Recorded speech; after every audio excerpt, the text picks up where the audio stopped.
নমস্কার বন্ধুরা, আজ আমি হাজির হয়েছি আবার একটা রেসিপির সাথে। আজ আমি আপনাদের সাথে শেয়ার করব পনিরের খুবই সহজ একটা রেসিপি। এটা আমরা প্রায়ই বাড়িতে বানিয়ে থাকি, কিন্তু আমি যেভাবে বানাই সেটাই আমি আজ আপনাদের সাথে শেয়ার করলাম। আশা রাখছি ভিডিওটা আপনাদের ভালো লাগবে। আসুন তাহলে রেসিপিটি দেখে নেওয়া যাক।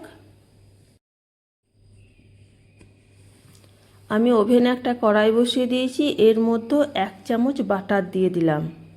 বাটারটা মেল্ট করে নিলাম। এবার আমি এর মধ্যে 1/2 ইঞ্চি মতো কুচিয়ে রাখা আদা দিয়ে দিলাম। 10 থেকে 12 পিস কাজু দিয়ে দিলাম। একটা কাঁচা লঙ্কা দিয়ে দিলাম, ঝালটা অবশ্য আপনাদের ইচ্ছে মতো দেবেন। 2টো মিডিয়াম সাইজের টমেটো দিয়ে দিলাম।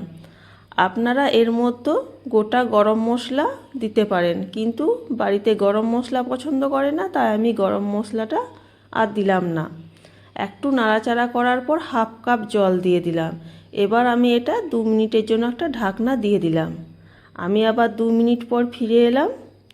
জলটাও মরে গেছে এবং টমেটোটাও সেদ্ধ হয়ে গেছে। এবার এটা আমি নামিয়ে ঠান্ডা করে পেস্ট করে নেব। আবার আমি ওভেনে কড়াইটা বসিয়ে দিলাম। 1/2 চামচ সরিষার তেল দিয়ে দিলাম। তেলটা ভালোভাবে গরম হওয়ার পর আমি এর মধ্যে 500 গ্রাম কেটে রাখা পনির দিয়ে দিলাম। পনিরটা একটু নাড়াচাড়া করে হালকা একটু ভেজে নিচ্ছি। পনিরটা ভাজা হয়ে গেছে, এবার এটা আমি নামিয়ে নিচ্ছি।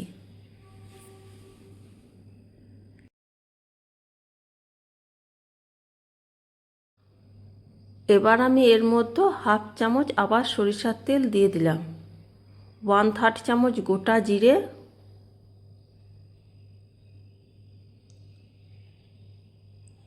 একটা তেজপাতা, একটা শুকনো লঙ্কা ফোড়ন দিয়ে দিলাম। ফোড়নটা একটু নাড়াচাড়া করে ভেজে নেব। ফোড়ন থেকে যখন মিষ্টি সুন্দর একটা গন্ধ বের হবে, তখন আমি এর মধ্যে পেস্ট করা মশলাটা দিয়ে দিলাম। এবার মিডিয়াম ফ্লেমে এটা আমি 3 থেকে 4 মিনিট মতো ভালোভাবে কষিয়ে নেব।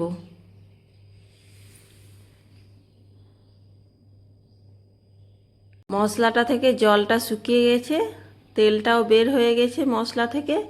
এবার আমি এর মধ্যে 1/3 চামচ জিরে গুঁড়ো, 1/3 চামচ ধনে গুঁড়ো, পরিমাণ মতো হলুদ ও 1/3 চামচ কাশ্মীর লাল লঙ্কা গুঁড়ো দিয়ে দিলাম। 1/2 কাপ মতো জল দিয়ে দিলাম। এবার আমি মিডিয়াম ফ্লেমে মশলাটা খুব ভালোভাবে আবার কষিয়ে নেব।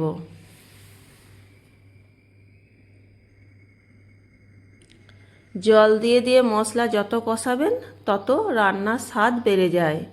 আমি 2বার আরও জল দিয়ে দিয়ে মশলাটা কষিয়ে নিয়েছিলাম। মশলাটা খুব ভালোভাবে কষানো হয়ে গেছে। এবার আমি এর মধ্যে কিছুটা পরিমাণ কেটে রাখা আলু দিয়ে দিলাম। মশলার সাথে আলুটা আমি 2 থেকে 3 মিনিট মতো নাড়াচাড়া করে নেব। আলুটা যাতে একটু নরম হয়ে যায়, সেই জন্য আমি 2 মিনিটের জন্য একটা ঢাকনা দিয়ে দিলাম। আমি আবার 2 মিনিট পর ফিরে এলাম। সমস্ত কিছু একবার নাড়াচাড়া করে নিচ্ছি। আলুটাও কিছুটা নরম হয়ে গেছে। এবার কিছুটা পরিমাণ মটরশুঁটি ছাড়িয়ে রেখেছিলাম, এটা আমি এর মধ্যে দিয়ে দিলাম। স্বাদ মতো লবণ দিয়ে দিলাম। এবার এটা আমি 1 থেকে 1.5 মিনিট মতো একটু নাড়াচাড়া করে নেব।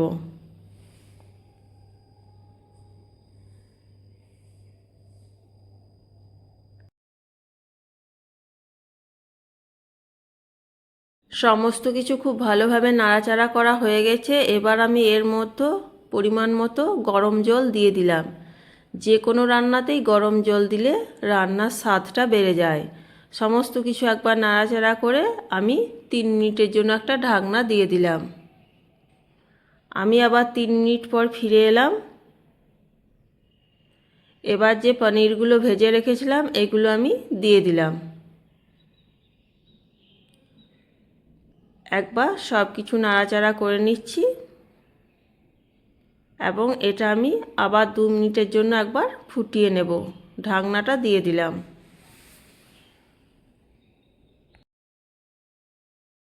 আবার আমি 3 মিনিট পর ফিরে এলাম। এবার আমি এর মধ্যে 1 চামচ ঘি দিয়ে দিলাম এবং হাফ চামচ চিনি দিয়েছিলাম, কিন্তু ভুলবশত আমার ক্যামেরাটা অফ হয়ে গিয়েছিল তাই দেখাতে পারিনি। এটা একটু নরম রেখে দিলাম, কারণ ঠান্ডা হওয়ার পর পনিরটা টেনে নেবে এই জলটা।